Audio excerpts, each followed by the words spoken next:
আসারাম বাবুর অন্তর্বর্তী জামিনের সময়সীমা বৃদ্ধি ৭ই জুলাই পর্যন্ত সময়সীমা বৃদ্ধি করল গুজরাট হাইকোর্ট। তার অন্তর্বর্তী জামিনের সময়সীমা ছিল ৩০শে জুন।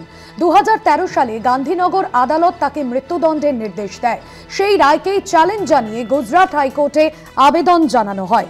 আপনাদের জানিয়ে রাখবো, সেই রায় এসেছিল ২০১৩ সালে গান্ধীনগর আদালত তাকে মৃত্যুদণ্ডের নির্দেশ দেয়, আর সেই রায়কে চ্যালেঞ্জ জানিয়ে গুজরাট হাইকোর্টে আবেদন জানানো হয়েছে।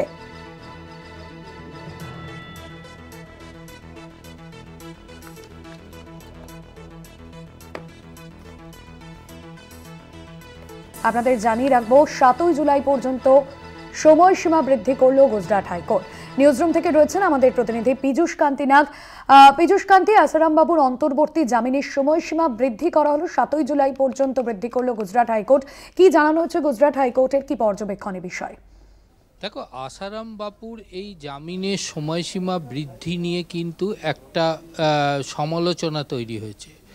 সঞ্জীব ভাট এবং উমর খালিদের জামিনের আবেদন কিন্তু এখনো পর্যন্ত তাদের মামলা দীর্ঘদিন হয়ে গেল, শুনানি হচ্ছে না।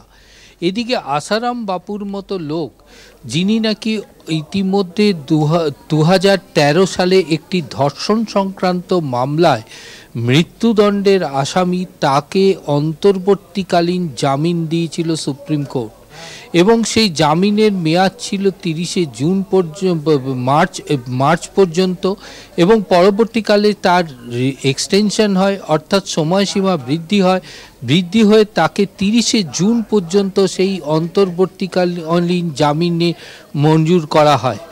গুজরাট হাইকোর্টে পুনরায় এই আসারাম বাপু তার জামিনের সময়সীমা বৃদ্ধির আবেদন জানিয়েছিলেন। ৭ই জুলাই পর্যন্ত সেই সময়সীমা বৃদ্ধি করা হয়েছে।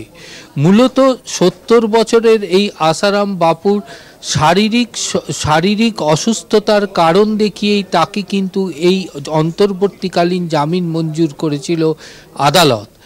এই আদালত আজকে যখন পুনরায় এই গুজরাট হাইকোর্ট যখন পুনরায় এই আবেদন তাদের কাছে আসে, বিচারপতিরা মন্তব্য করেছেন যে সুপ্রিম কোর্টের নির্দিষ্ট নিয়ম আছে, অর্থাৎ সুপ্রিম কোর্টের রায় আছে, সেই রায়ে কনফার্ম বেলের কথা বলা আছে। এইভাবে যদি একজন অভিযুক্ত বা একজন মৃত্যুদণ্ডের আসামিকে বারংবার এইভাবে অন্তর্বর্তীকালীন জামিনের যে মেয়াদ, সেই মেয়াদের সময়সীমা যদি বাড়ানো হয়, তাহলে তিনি কিন্তু অন্যদিকে এই ধরনের সুবিধা কৌশলে নিয়ে যাবেন। এটা কখনোই সম্ভব নয় আদালতের কাছে। সুতরাং তার যে জামিনের আবেদন, সেই আবেদনের মূল আবেদনটি শুনানির প্রয়োজন রয়েছে। মূলত গুজরাট ২০১৩ সালের যে মামলা, সেই মামলায় নিম্ন আদালতের মৃত্যুদণ্ডকেই চ্যালেঞ্জ জানিয়ে গুজরাট হাইকোর্টে আবেদন জানায় এই আসারাম বাপু। মূল মামলার শুনানি কিন্তু এখনো হয়নি। অপরদিকে এই শুনানি চলাকালীন তিনি একটি অন্তর্বর্তীকালীন জামিনের আবেদন জানিয়েছিলেন, মূলত তার শারীরিক চিকিৎসার কারণ দেখিয়ে। তার কারণ, তিনি সেই যাতে চিকিৎসা করাতে পারেন।